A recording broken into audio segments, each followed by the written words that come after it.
Hello all my beautiful sisters from those other misters. Welcome to a review and demo video. So I was recently, well actually it's been a while now, and apologies to the brand for being so damn late in getting this done, but I have been putting these to the test. I've got some Ella Cosmetics brushes here. So I was contacted by the brand. They said, hey, when you start up brand, we're Aussie, we make cruelty-free synthetic brushes. And we kind of like it if you maybe would try them out and do a review and let us know what you think.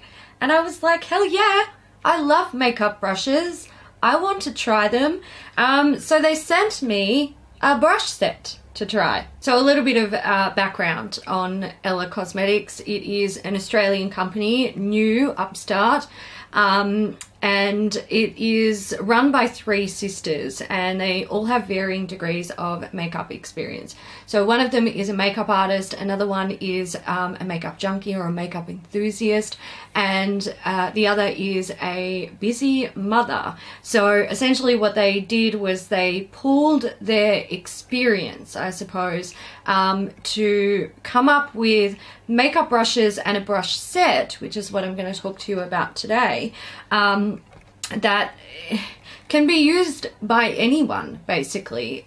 People with lots of experience and people with minimal experience, and the idea is pretty much to make brushes that are easy to use and kind of help do the work for you. So what I have here is the Angel Falls brush set. So this is a 15-piece brush set plus travel case, so 16 pieces if you include the case.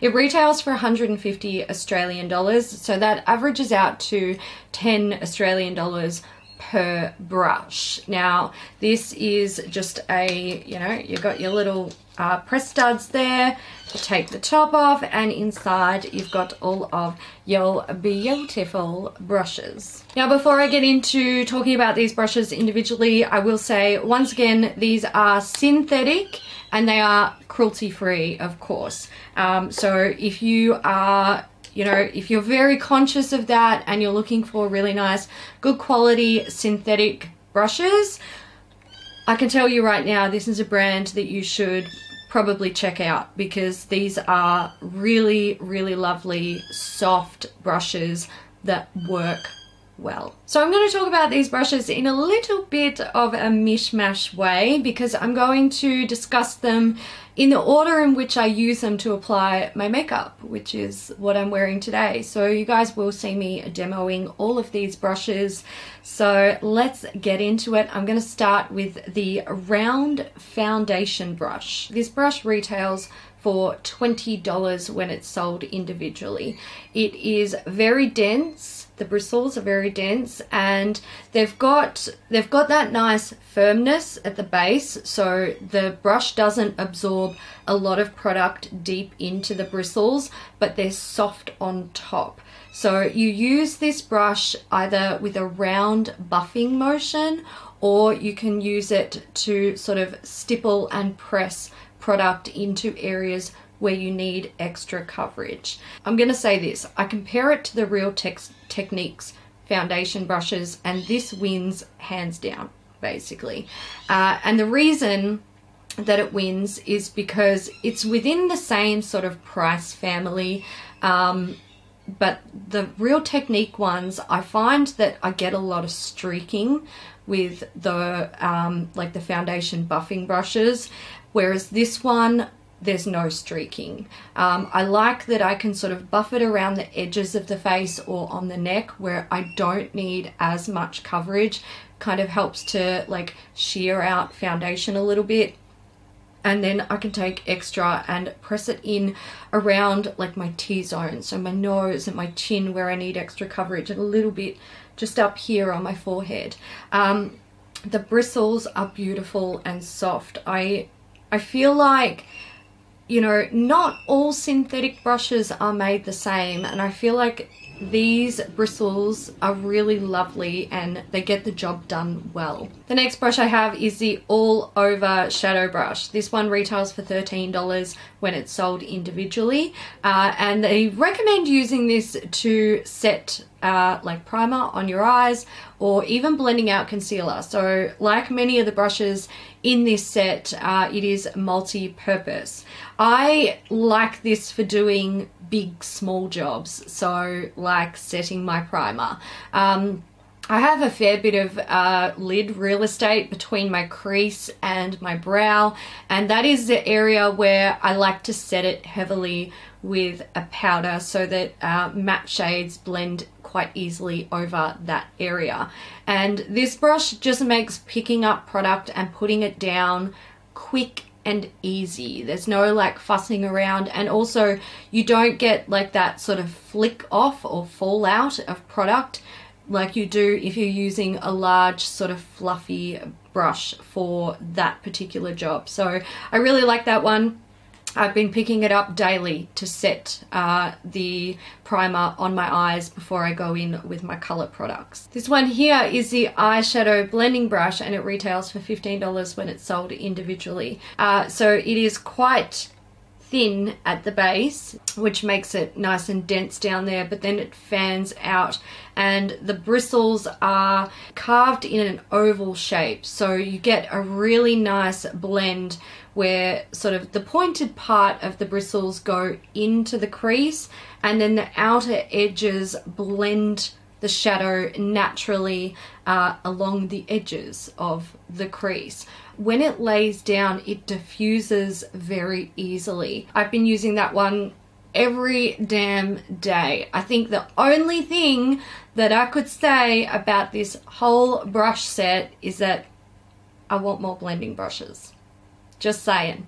I do think for someone like me who is, you know, a bit of a brush junkie and makeup junkie, one blending brush is simply not enough. But for the average person, it probably would be. I have had no troubles though using the one brush to do all of the blending. I find the brush doesn't hold on to excess product. So it goes on the eye, it blends out nicely, and then if you want to take a deeper shade to deepen up the crease, it's fine. You can totally do that because it's not holding on to excess product, which means it doesn't make things look muddy and dirty.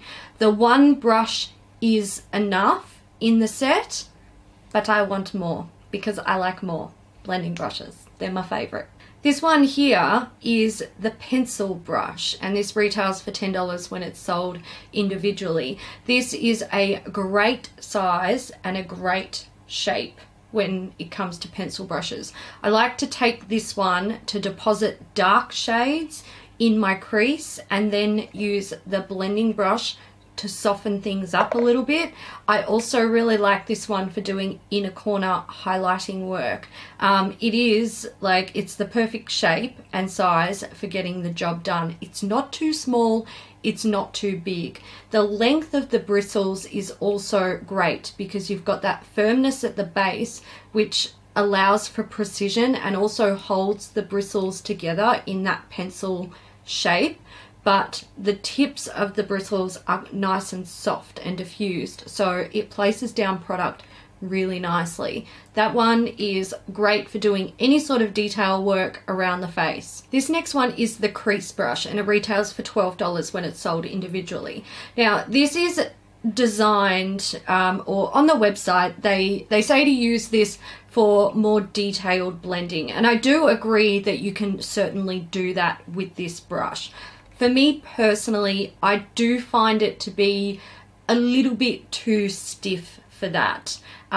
It's just, I think it really does come down to personal preference. When it comes to detailed blending for me, I prefer a much, much smaller blending brush. So something like the blending brush, but basically miniature, like dollhouse version. I still like it to be extremely soft and like I like the bristles to be really bendy at the tip. to sort of get in there and do the blending and softly diffuse. This one, while they are quite soft and they do have good movement at the tip, I still find them to be a little bit too stiff for my personal preference. What I like to do with this is simply use it as like an eyeshadow packing brush. So this is a brush that I reach for when I'm trying to pack like a nice shimmery shade over my eyelid and get it done quickly, basically, because it's not a teeny tiny brush. It is pretty much the perfect size for going over the eye. Picks up product really nicely, puts it down on the eye, doesn't hold on to excess product, so you're pretty much just depositing everything straight from the brush onto your face, which is really nice.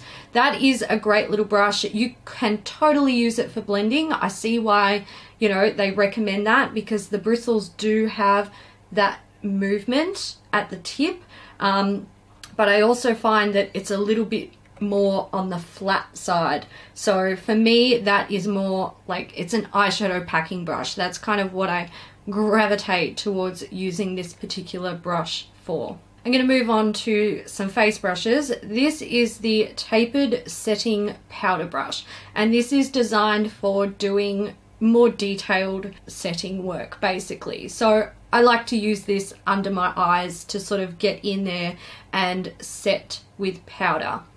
So what you've got is the dense base, which is lovely. It is cut in kind of a flat fashion, so it's kind of like flat here and then wide here.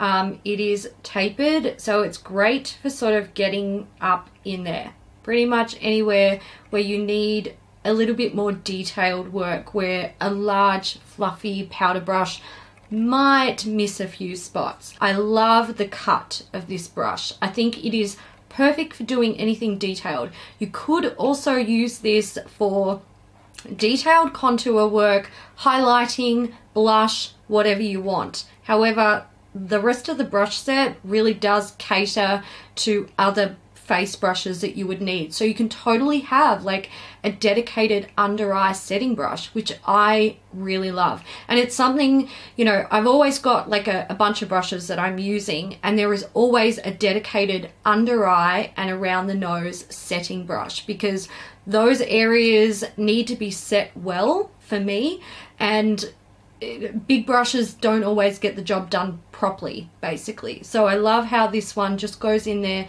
gets it all done nice, and like the job is done well. That's all I ask. Get the job done and get it done well. This one here is the Luxe Powder Brush, and this retails for $24 when it's sold individually. So this is cut into a dome shape, and it is huge, guys. Look at it, it's huge.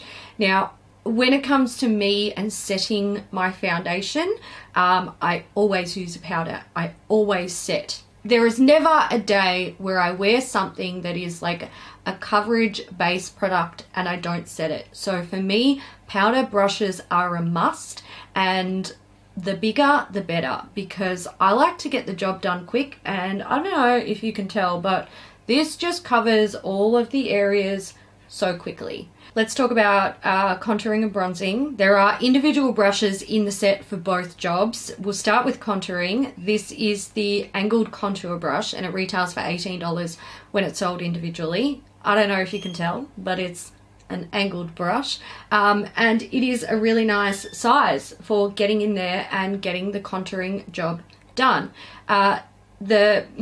Because the brush is angled, you've got a really nice diffusing end here. So you can use the brush sort of this way or this way if you like. What I actually like to do is I take the angle and I put it here and I apply, and then I like to sort of blend in an upward motion. Then I tip the brush this way and I like to go like this, because these longer bristles will blend more along the cheekbone.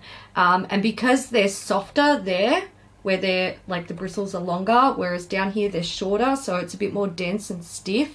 This gives you, this end, or this side, gives you like a nice sort of stiff blend here, where you might have harsh lines, whereas this top edge where it's softer and, you know, the bristles are more sort of floppy, I suppose, gives you a bit more of a diffused blend. So it will sort of blend the color up into the area where your blush would go. So it's going to look more natural, more like a shadow.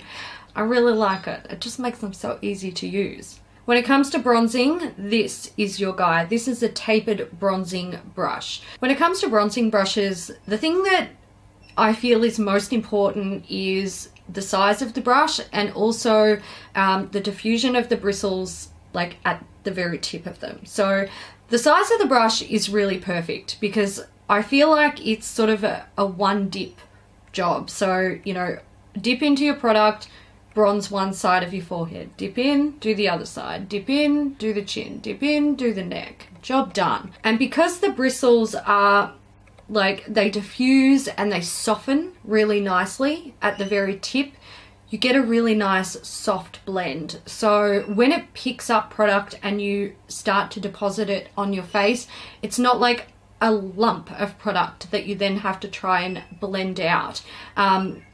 Having that sort of flattened end picks it up nice and evenly and then disperses it evenly. I really like that one. Great bronzer brush. Perfect for the job. This one here is a small shader brush and it retails for $12 when it's sold separately. Now this brush is actually recommended for using to apply eyeshadow over your eyelid, and they say you can use one side to apply like a cream product, and then you can flip it over and use the other side to apply your powder eyeshadow over the top, so you know you've got that nice base to stick to. And you can totally do that, absolutely, 100%. It's a great brush for that.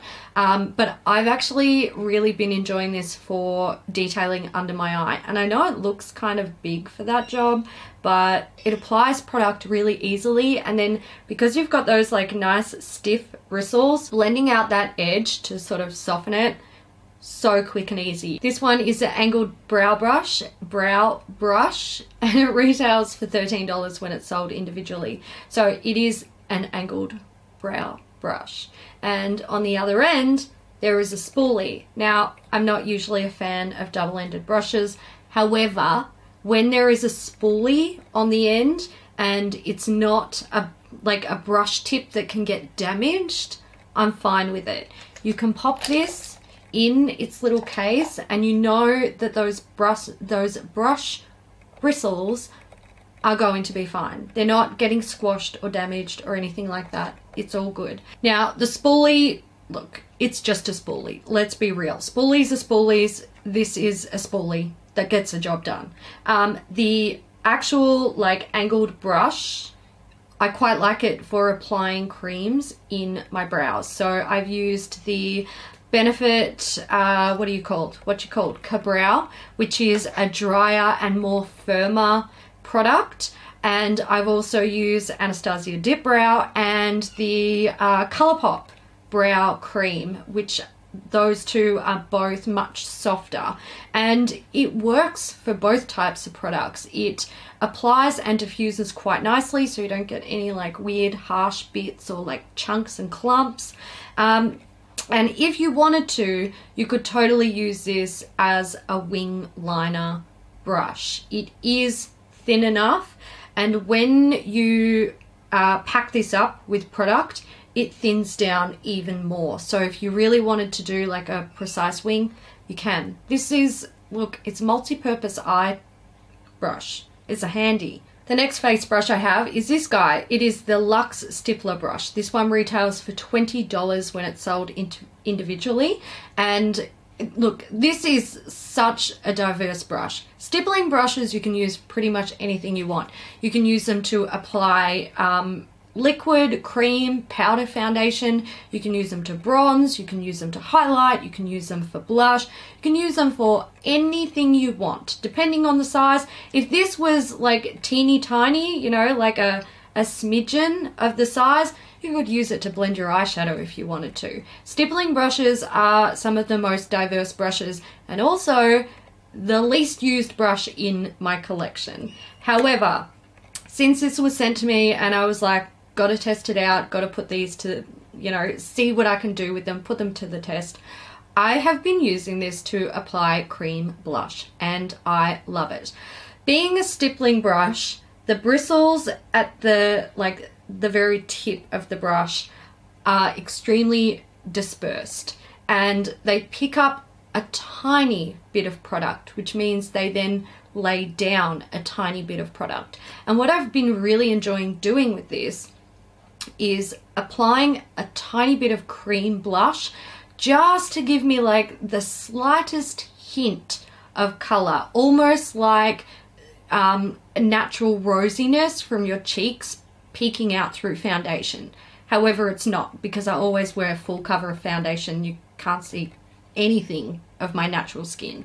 And then I like to go in with a powder blush over the top. It's kind of given me a new respect for stippling brushes, and it makes me want to, I suppose, you know, explore more of what I can do with stippling brushes. So I'm glad this was included because, you know, stippling brushes were off my radar, and this one has kind of forced me to be like, you know, let's delve back in there, take a deep dive, and see what we can get done with this brush.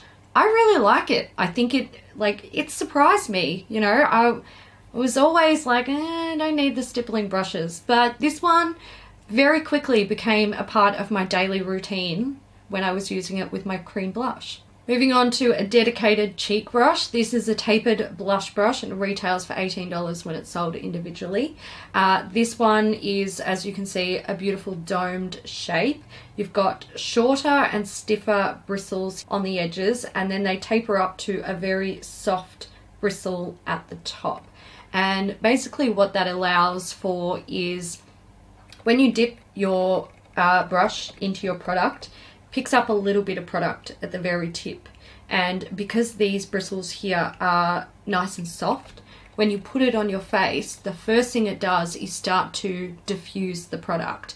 When you use a flat, like let's say we used the angled brush to apply blush, because the bristles are flatter and firmer, you would get a heavier application. So something like this, in this shape with those like soft diffusing bristles at the top, is really clever, because you go in and the first thing it starts to do is gently apply color and diffuse it straight away, so it doesn't look like you plonked blush on your face. I use the Milani Luminoso today, and this can be quite intense, but this brush allows it to be diffused really nicely. Highlighting. This one here is the tapered highlight brush, and it retails for $15 when it's sold individually. So as you can see, this one is quite similar to the blush brush, but smaller, which makes perfect sense because we're essentially still working on the cheek zone. Now, I've used this for powder and for cream. Today I used it for the Stila Heaven's Hue highlighter, the putty one. That's still a highlighter. It's pretty good. It picks up quite nicely on brushes, but I've also used this with the ColourPop highlighters, which sometimes I have difficulty picking up product. Like I've got to kind of like scrape in there a little bit, but this picks up product quite nicely, and then when it sort of is being applied to the skin, it diffuses really nicely, so you don't get any like weird hard lines or splotches of product. When I first saw it, I did think maybe too big for Hayley's little cheekbone area, but it's not. It works really well. The last brush I have here is the detail brush, and this one retails for $10 when it's sold individually. Now you can use this for whatever you like. You can use it to clean up around the brows, you can spot conceal, you can use it to do detail work on your eyes. I used it to apply a liquid lipstick, and it does look like a lip brush, so it's perfect for that job. However, if you, let's say you wanted to apply the Stila Magnificent Metals or something similar, like a really creamy, glittery something to your inner corners, perfect. Before I wrap up this review, I want to talk about the quality, the overall quality of the brushes. I did wash my brushes before I used them. They did smell a little bit like glue, which to be honest is not surprising. Synthetic brushes, sometimes they are glued in. Not all of them are, but if they are, then sometimes they smell like glue. Once I washed them, I didn't notice any smell about them. While I was washing them, I had no color leaching, which is great. Being synthetic hairs, they most likely are dyed. I can't, you know, I don't know for sure if they are, but from experience, most of them are dyed. But I had no color leaching from them, which is, like I said, it's great. I had no hairs falling out during the first wash, and I have had maybe 1 or 2 hairs shed over the weeks of me using them, and that was mostly from larger brushes, and I'm talking literally 1 or 2 hairs. So I'm impressed with that, because even like my Hakuhodo, like my really expensive face brush, which cost me nearly 100 Australian dollars, maybe even more, even that still sheds hairs every now and then. So I do think that these have been made quite well, and they hold up to application and washing quite nicely, which I think is great. I don't really have any criticisms about these brushes. I think the only thing that, like, if they were my brushes, the only thing I would do is like print the name of the brush on the handle. But I mean, I think it would be helpful for people who aren't super confident with picking up brushes and going, I know exactly what to use that for. I mean, I remember when I got my first brush roll, half the brushes I was like, why do I need 3 brushes that look like this?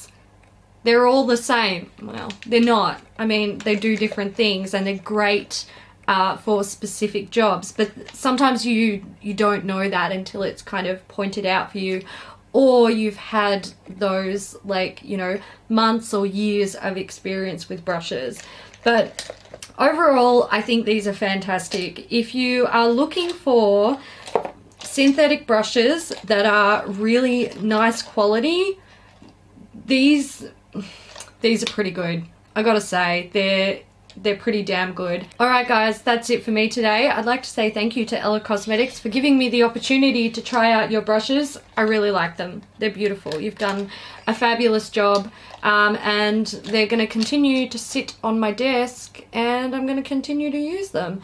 Oh, by the way, before I go, I want to give you guys a little tip. Alright, so if you have one of these brush holders, the cups, and you are thinking, I'm gonna travel with my brush set, yeah, holiday, and you go to put your brushes in like the top, and can you see how like these are starting to get kind of squished, and it can be sort of difficult to get them in there, and you're worried that the bristles are gonna like get bent down and, you know, misshapen while they're inside their cup?